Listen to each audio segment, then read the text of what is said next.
حدثنا عبد الله بن عبد الرحمن قال أخبرنا محمد بن عيينة عن مروان بن معاوية عن كثير بن عبد الله عن أبيه عن جده أن النبي صلى الله عليه وسلم قال لبلال بن الحارث اعلم. Nabi sallallahu alaihi wasallam bersabda kepada Bilal bin Harith, "Ilam, ketahuilah." Maksudnya Nabi sallallahu alaihi wasallam suruh Bilal bin Harith tu perhati apa dia nak bersabda tu.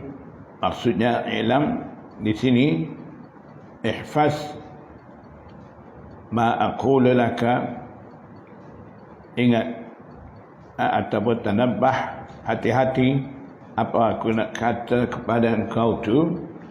Qala,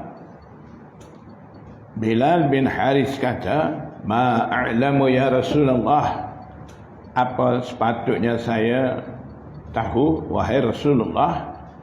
Qala Nabi sallallahu alaihi wasallam bersabda, innahu man ahya sunnatan min sunnati qad umitat ba'di, sesungguhnya sesiapa menghidupkan satu amalan sunnah di antara sunnah aku, sedang sunnah itu dah mati, dah pupus selepas daripada wafat aku pun dah wafat, sunnat itu pun dah lenyap, dah pupus, tidak ada lagi orang hidupkan amalan sunnah tu.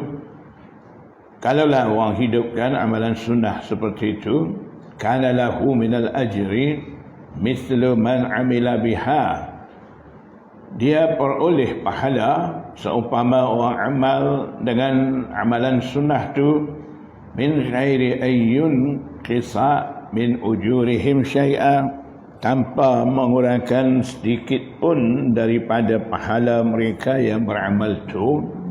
Yang beramal pun dapat pahala, yang hidupkan, sampaikan amalan sunnah kepada orang lain supaya orang lain turut beramal dengan amalan sunnah tu, dia tu juga dapat pahala sama. Wa man ibtada'a bid'atan dhalalatin, dan sesiapa mengada-ngadakan amalan bid'ah yang sesat, la yardaha Allah wa rasuluhu, amalan sesat yang mana Allah dan Rasulnya tidak ridha, tidak setuju, tidak suka amalan tu, kana alaihi mithlu athami man amila biha la yanqusu dhalika min auzarin nasi syai'a, di atas orang yang melakukan amalan bid'ah sesat tu ada dosa sama seperti dosa-dosa mereka yang turut amal dengan amalan bid'ah sesat tu, tidak kurang sedikit pun daripada dosa-dosa mereka. Jadi orang yang melakukan amalan bid'ah dhalalah pun dapat dosa, yang turut pun dapat dosa. Jadi dapat dosanya orang buat amalan bid'ah dhalalah tu, tidak kata orang turut dia ni dah kurang dosa mereka, dah bagi dia, tidak. Semua masing-masing dapat dosa belaka.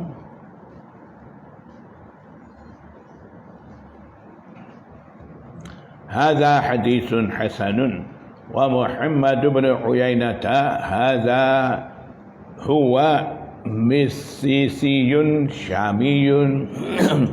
Misis nama tempat, misisi syami. Wa Katsir bin Abdullah huwa bin Amr bin Auf al-Muzani. حدثنا مسلم بن حاتم الأنصاري البصري قال أخبرنا محمد بن عبد الله الأنصاري عن أبيه عن علي بن زيد عن سعيد بن المسيب قال أنس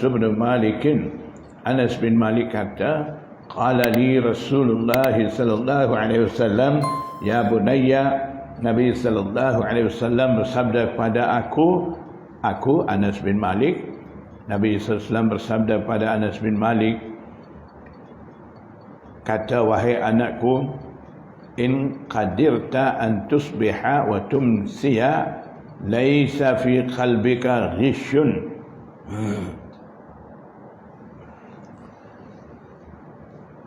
Jika engkau mampu berpagi-pagi dan juga waktu petang, engkau tiba waktu pagi dan waktu petang dalam keadaan tidak ada ghish. Ghish ni penipuan, lawan bagi nasihat. Tidak ada nak menipu, nak khianah terhadap seseorang. Faf'al, maka lakukan saja. Maksudnya bangun pagi dan waktu petang. Amalan yang hendak kita nak buat dalam hati ni tidak ada apa-apa menyusahkan orang lain, tidak nak khianah, tidak nak jahat dan sebagainya. Kalau bersih daripada keadaan tu, apa yang kau nak buat ni buatlah, tak ada masalah. Summa qala li ya bunayya wa dhalika min sunnati. Kemudian Nabi sallallahu alaihi wasallam bersabda kepada aku, wahai anakku, dan itu adalah di antara sunat aku, isyarat kepada yang lembut hati tadi, tidak ada nak menipu apa-apa. Hati yang baik tu isyarat kepada tu, maksudnya hati kosong daripada ghish tu. Hati tidak ada sifat nak menipu, nak jahat sama orang, bersih. Keadaan hati begitu tu. Dalika ni isyarat tu kepada tu min sunnati, maknanya itu adalah kebaikan. Itu adalah di antara sunat aku. Itu satu cara sunnah aku, maknanya tidak mengkhianati ataupun tidak menyusahkan orang tu. Itulah amalan sunnah aku, cara hidup aku ni begitu.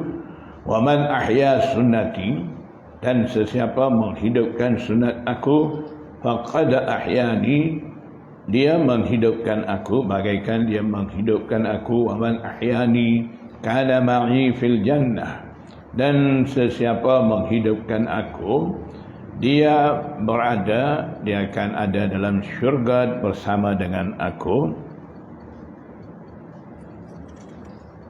Jadi akan ada bersama dalam syurga ni, maksudnya itu akan ada berdekatan dengan peringkat Rasul Nabi Anbiya tu.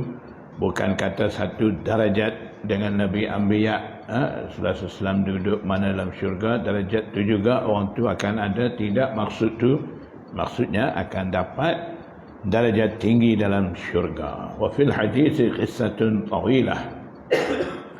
Hadis mempunyai kisah panjang. Di sini ringkaskan apa yang Imam Tirmizi hendak sampaikan itu saja. Hadza hadisun hasanun gharibun. Min hadzal wajhi, hadis gharib nurut tariq ni, wa Muhammad bin Abdullah al-Ansari thiqatun wa abuhu thiqatun.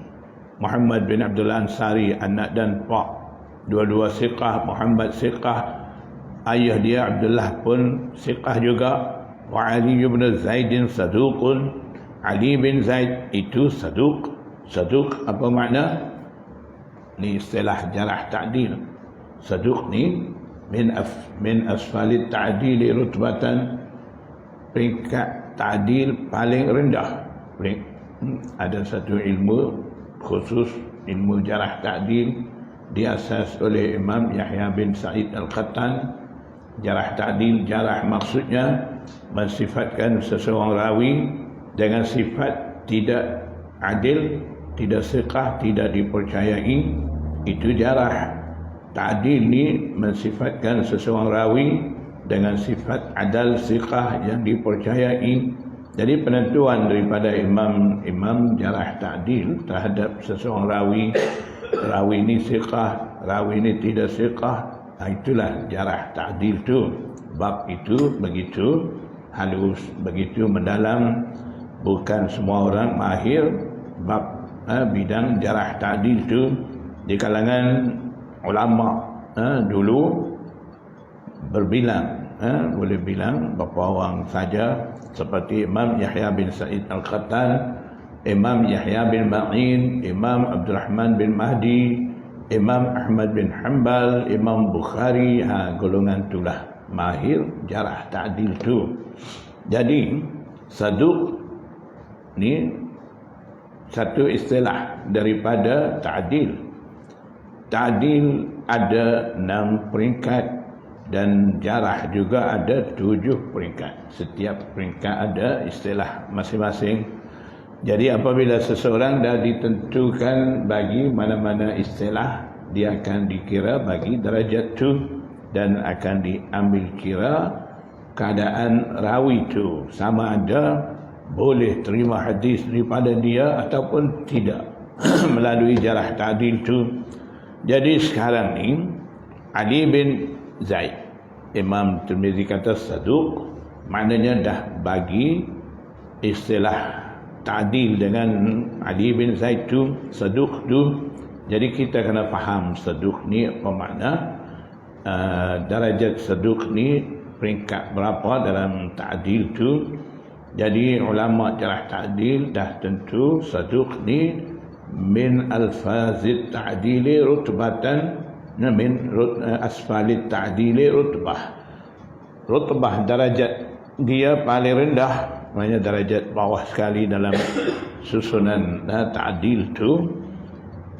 Jadi rawi saduq ni, rawi dibilang saduq ni, apa sifat dia, keadaan dia.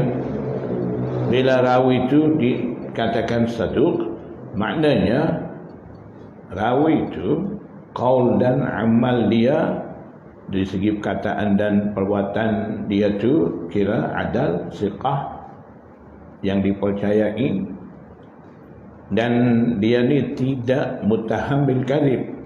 Tidak ada imam hadis lain kata dia ni bohong dan sebagainya, tuduhan seperti itu tidak ada.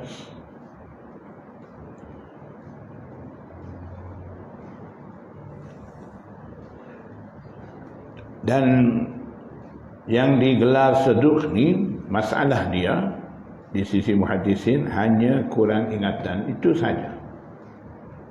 Maksudnya rawi saduq ni dia tu qaul dan amal dia siqah, keadaan dia tidak dituduh berbohong, dan ingatan dia kurang sikit. Itu saja. Itu dinamakan saduq.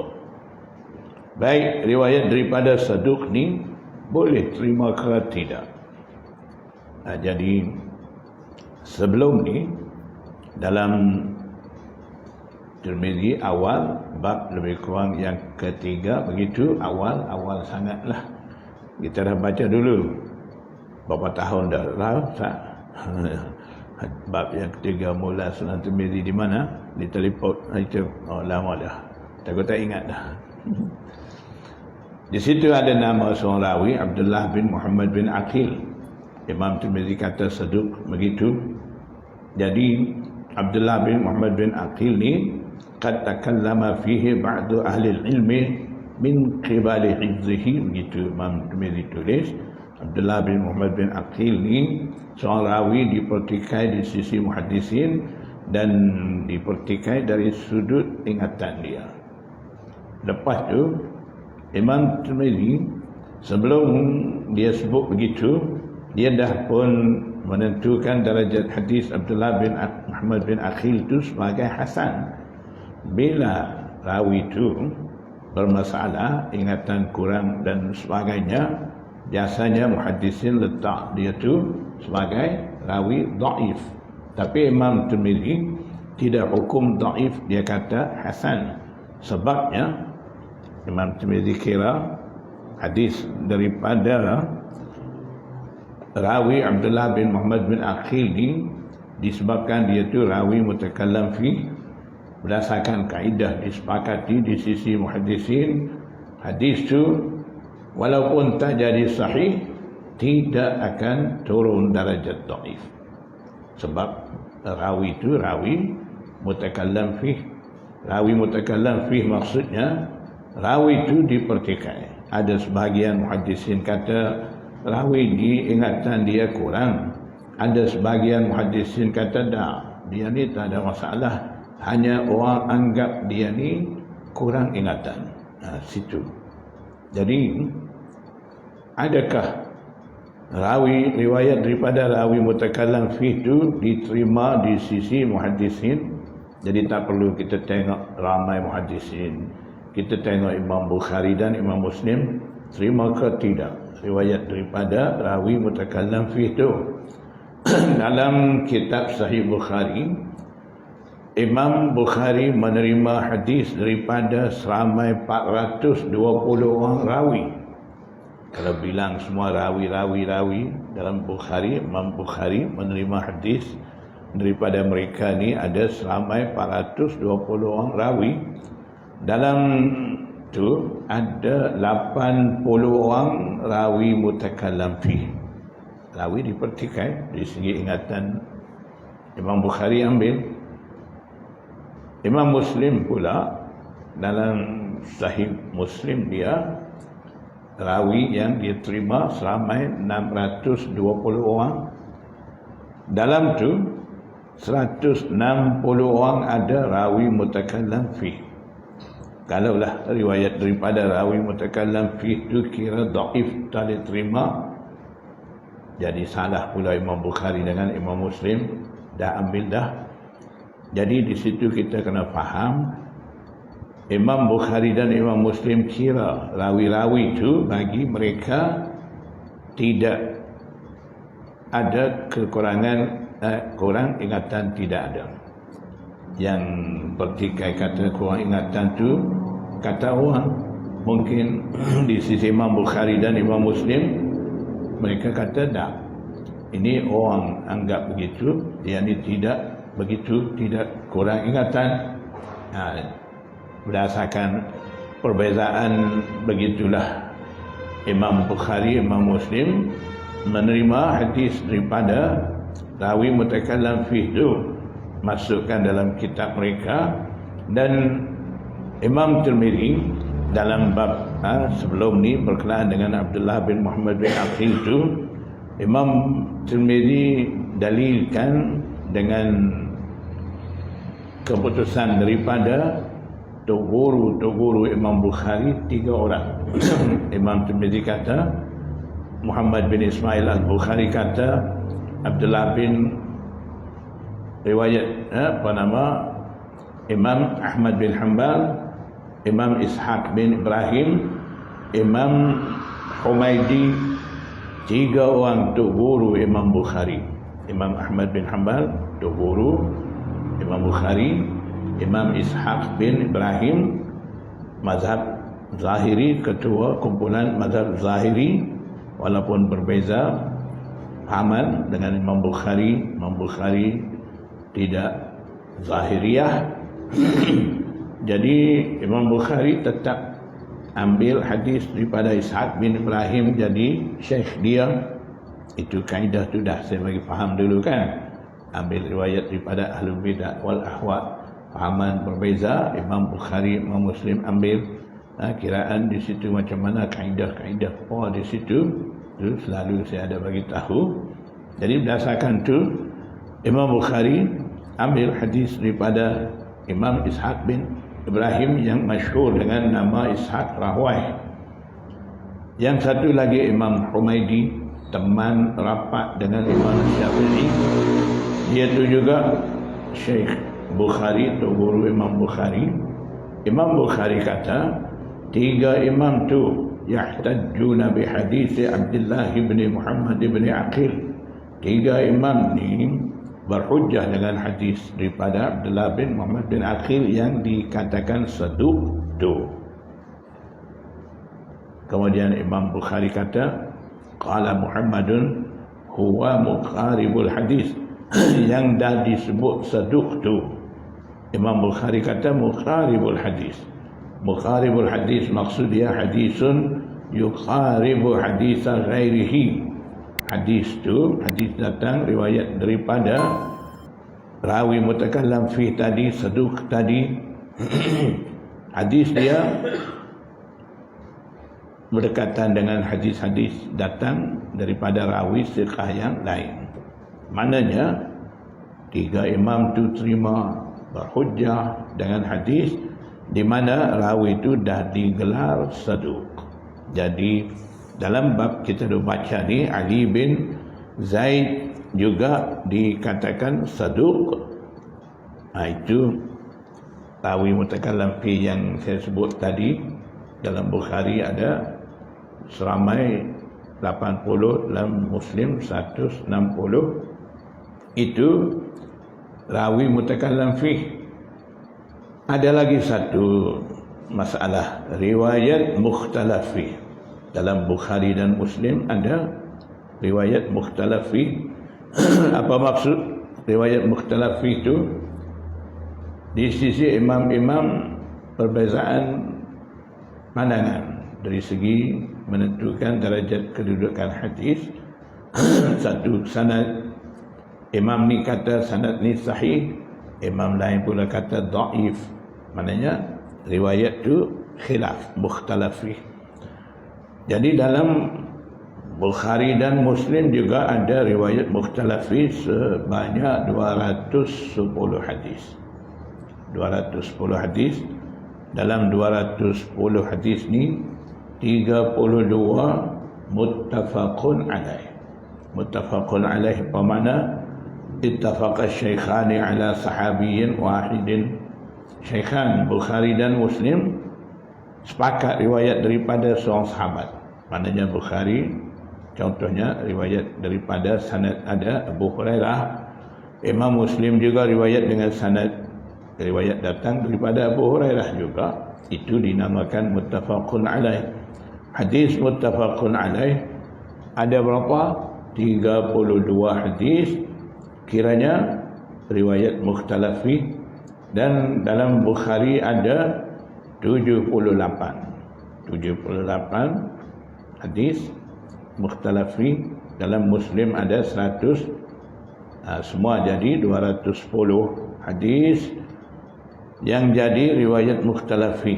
Maknanya ada petikai, Imam Bukhari dah kata sahih, ada yang lain mungkin kata dhaif dan sebagainya, ada khilaf. Itu dinamakan riwayat mukhtalaf fi. Ada 200 semua sekali dalam Bukhari dan Muslim.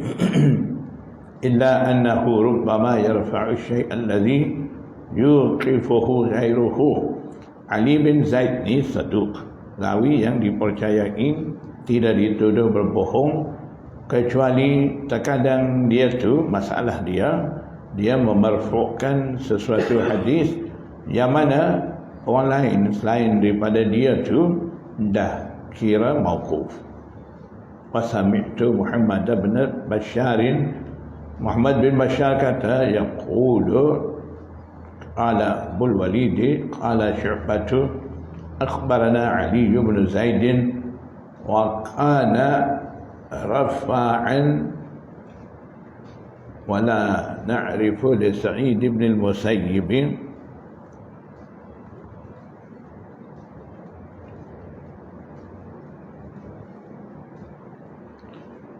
عن أنس رواية إلا هذا الحديث بطوله وقد روى عباد المقري هذا الحديث عن علي بن زيد عن أنس ولم يذكر فيه عن سعيد بن المسيب. هذا سند menyebut Sa'id bin Musayyib dan ada juga tidak sebut عن أنس هذا الحديث ولا غيره. ومات أنس بن مالك سنة 93 tahun 93 Hijriah. Anas bin Malik meninggal. Wa mata Sa'id bin Musayyib ba'dahu bi sanataini. mata sanata 95 tahun 95 Hijriah. Selepas daripada 2 tahun Anas bin Malik wafat tu, Sa'id bin Musayyib pun wafat. Anas bin Malik ni sahabat, Sa'id bin Musayyib ni tabi'i kibar. Babun fil intihai amma naha anhu Rasulullah sallallahu alaihi wasallam, bab berkenaan dengan mencabul kehormatan tentang perkara yang Nabi sallallahu alaihi wasallam larang daripadanya. Haddatsana Hannadun akhbarana Abu Muawiyah 'anil A'mashi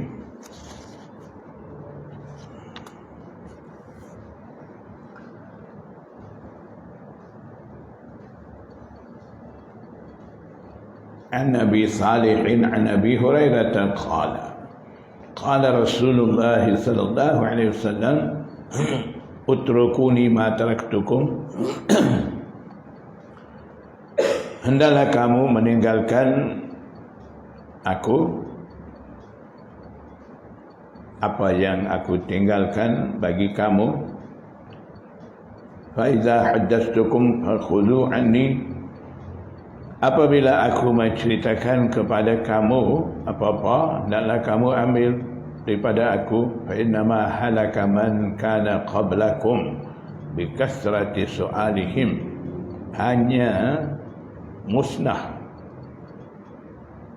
umat dulu daripada kamu dengan sebab banyak aju soalan mereka kepada Nabi Anbiya wa ikhtilafihim ala anbiyaihim, dan berselisih pendapat daripada mereka kepada Nabi Anbiya mereka. Selalu mereka bantah khilaf dengan Nabi Anbiya, macam-macam soalan yang bukan-bukan mereka ajukan kepada Nabi Anbiya. Itu perkara-perkara itu membawa mereka kepada kemusnahan.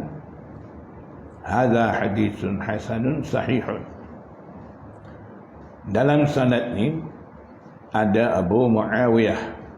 Abu Muawiyah ni seorang rawi ahlul bidah wal ahwa, bukan rawi ahlus sunnah wal jamaah.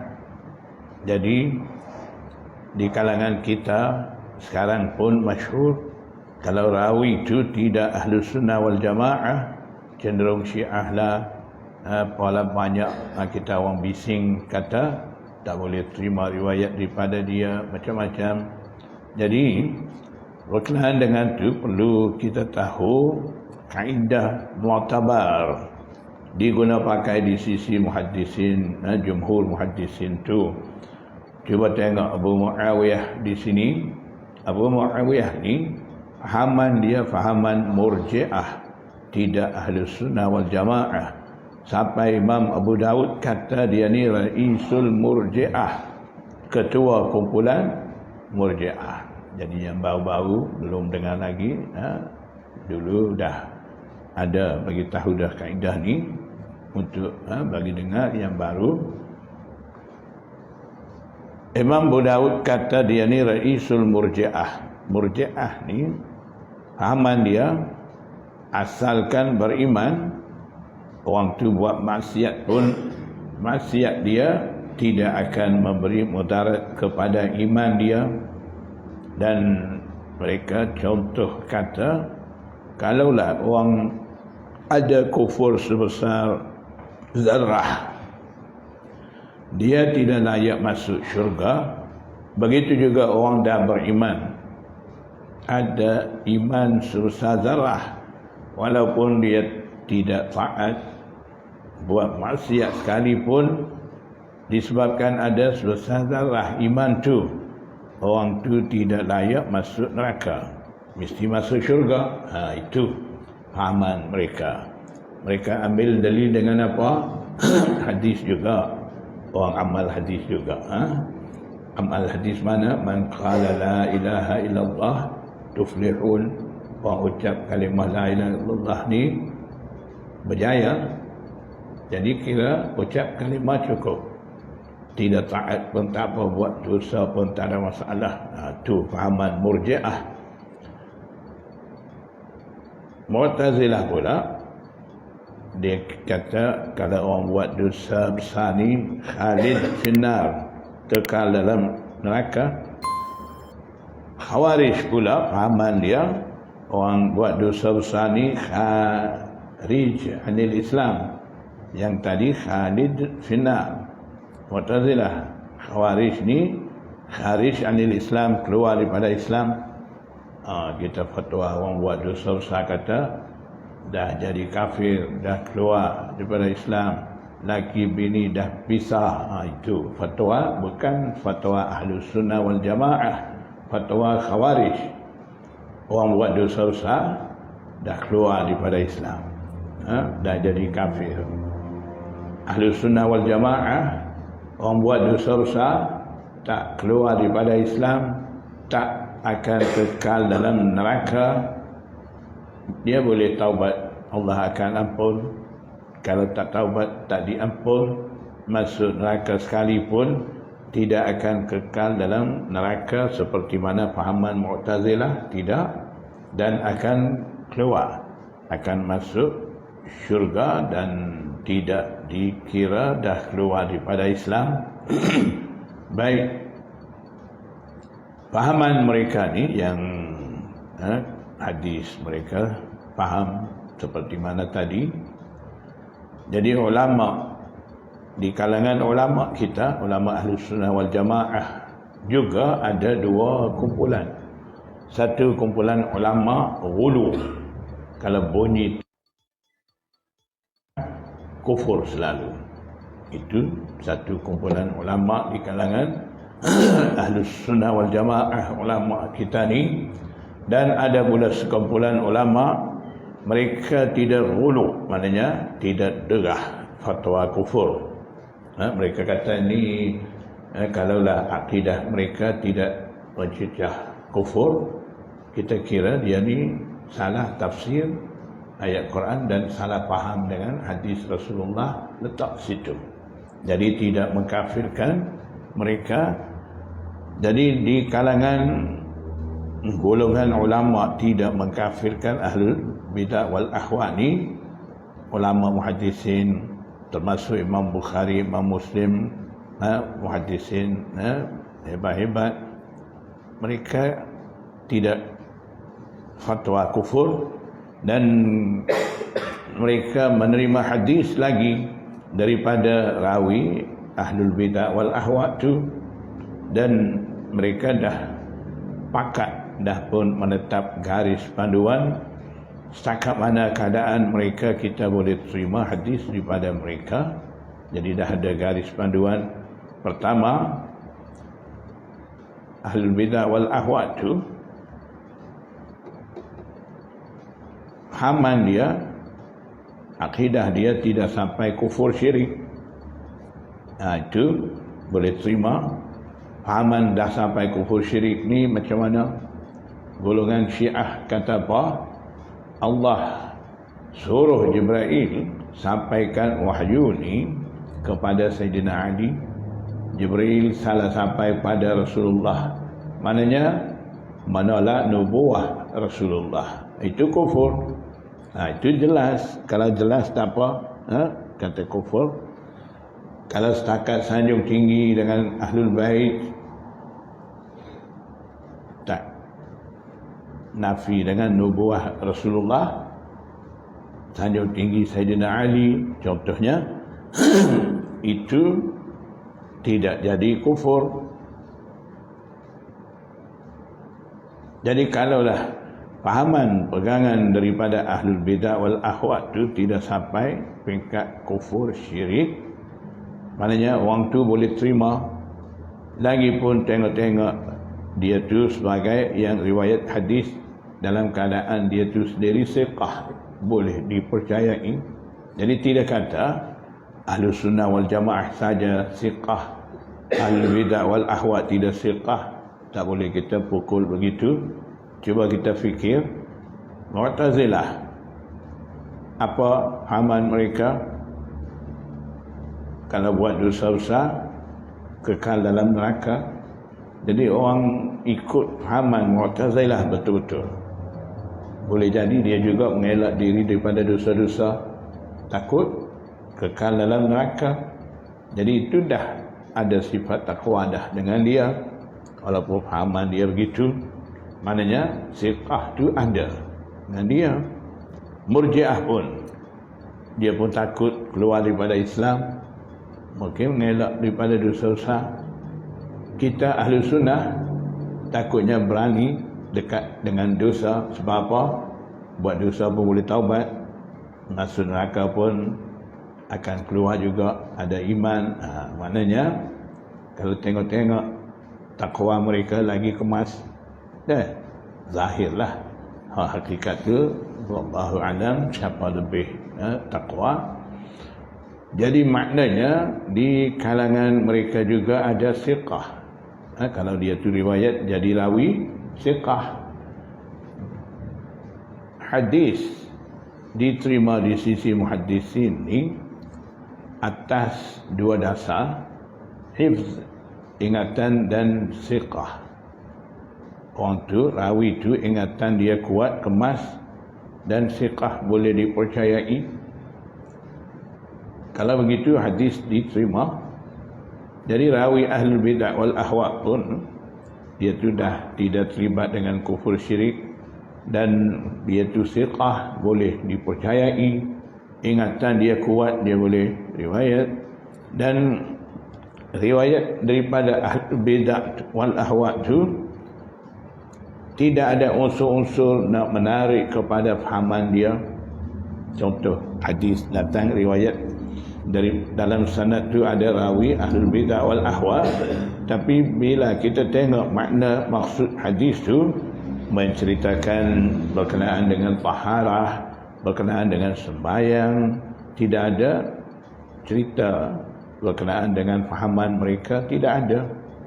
Kalau macam tu tidak bercanggah dengan Ahlus Sunnah wal Jamaah tu, Imam Bukhari pun terima, Imam Muslim terima, Imam Tirmidzi lagi banyak masuk pada rawi-rawi jenis seperti itu, hadis-hadis dalam kitab Sunan Tirmidzi ini.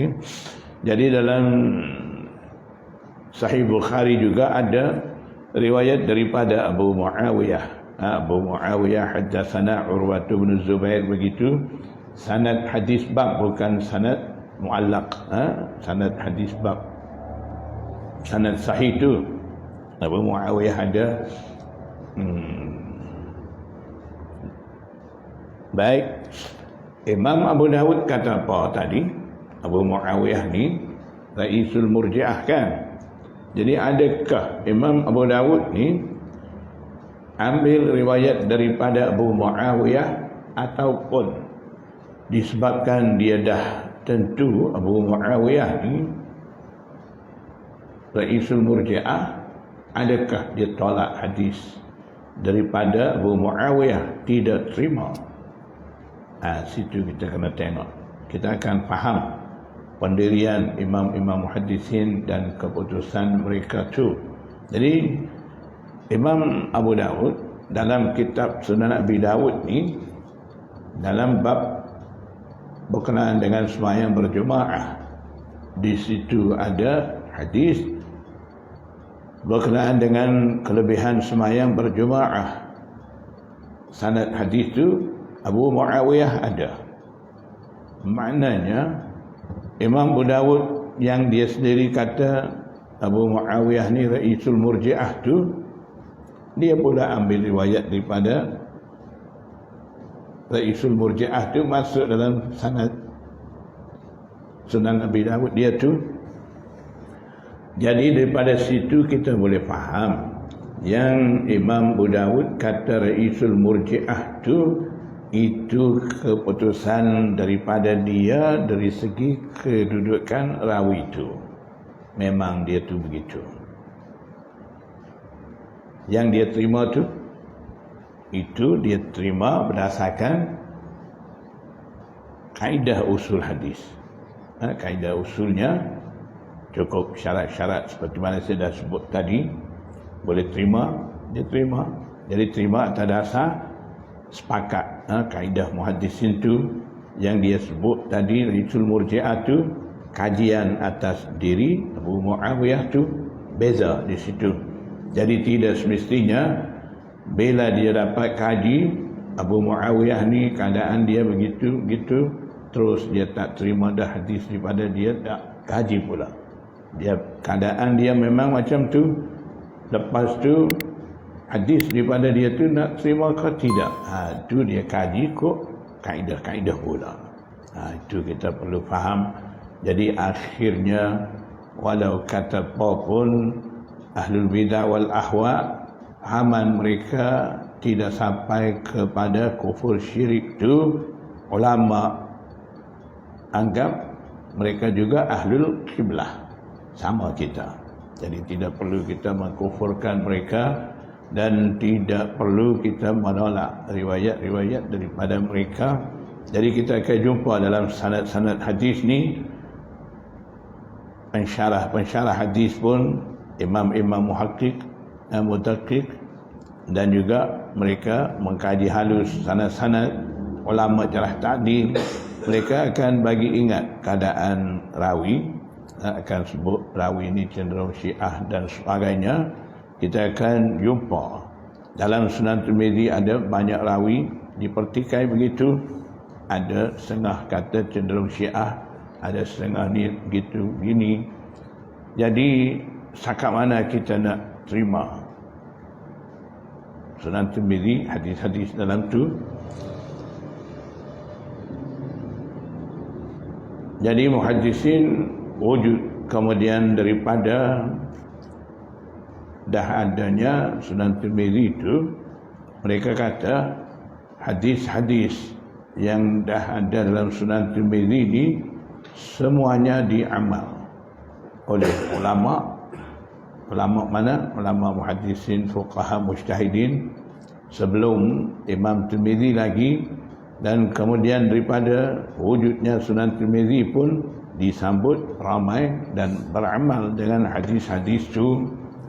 Dan katanya muhaddisin, hanya 2 hadis saja dalam Sunan Tirmizi tidak diamal. Menyelain pada 2 itu, hal lain semua katalah rawi itu cenderung Syiah ke apa ke, tak ada masalah, semuanya dapat amal. Itu kita perlu faham pilihan hadis daripada imam-imam di atas keadaan rawi itu. Hadza hadisun hasanun sahihun bab ma jaa fi alimil Madinah, bab datang berkenaan dengan alim Madinah. Siapa alim Madinah tu?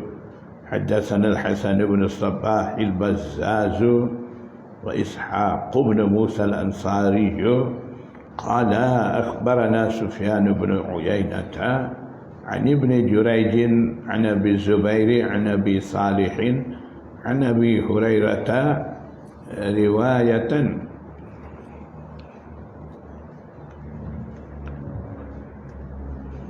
riwayatan maksudnya kinayah daripada raf'ul hadis ila Rasulillah.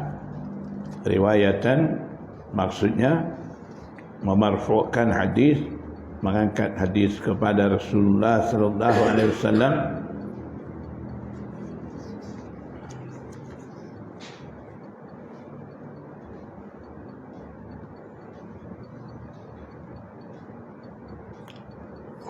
Kalau tidak sebut riwayatan, hadis itu akan jadi mauquf Abi Hurairah. Bila sebut riwayatan maksudnya Abi Hurairah menerima riwayat daripada Rasulullah, jadi hadis marfu'. Kalau tidak sebut riwayatan akan jadi hadis mauquf. Yushiku ay yaqrubu ay yadriban nasu akbadal ibili, hampir orang ramai akan pukul hati-hati unta. Maknanya orang Arab bila mereka bawa unta nak bagi laju jalan, mereka pukul dengan kaki mereka atas perut. bahagian perut tu, bahagian hati, di situ kena. Tujuannya nak bagi laju unta tu. Tujuan apa? Hampir orang ramai akan pukul hati unta, maknanya akan lajukan unta-unta. Tujuannya yatlubunal ilma, mereka hendak mencari ilmu. Fala yajiduna ahadan a'lama min alimil Madinah, maka mereka tidak peroleh seorang pun yang lebih alim daripada alim Madinah tu.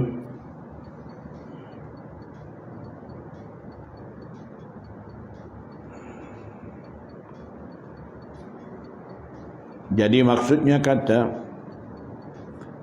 alim Madinah itu masa mana? Fi zaman sahabah wa tabi'in, zaman sahabat dan tabi'in tu. Selepas daripada zaman tu dah muncul ramai ulama di setiap negeri Islam, lebih banyak daripada apa ada di Madinah sebelum tu.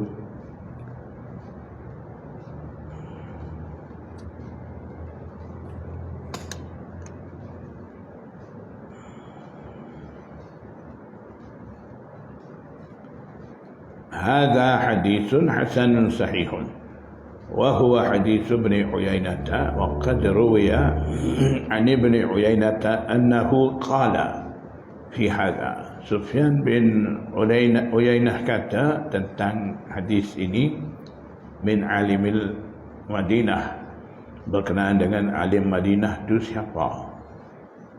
Annahu Malik bin Anas. Kata Sufyan bin Uyainah, maksud kata alim Madinah dalam hadis itu adalah Imam Daril Hijrah Malik bin Anas. Maksudnya Imam Malik lah. Qala Ishaq bin Musa wa sami'tu bana Uyainata qala huwa al-Umari az-Zahid wa ismuhu Abdul Aziz bin Abdullah wa sami'tu Yahya bin Musa yaqulu qala Abdul Razzaq. Babun fi fadlil fiqhi ala al-ibadah. Wow, panjangnya.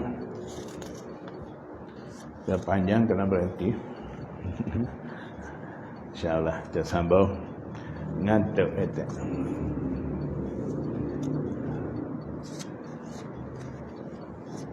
Babu fadlil fiqhi ala ibadah.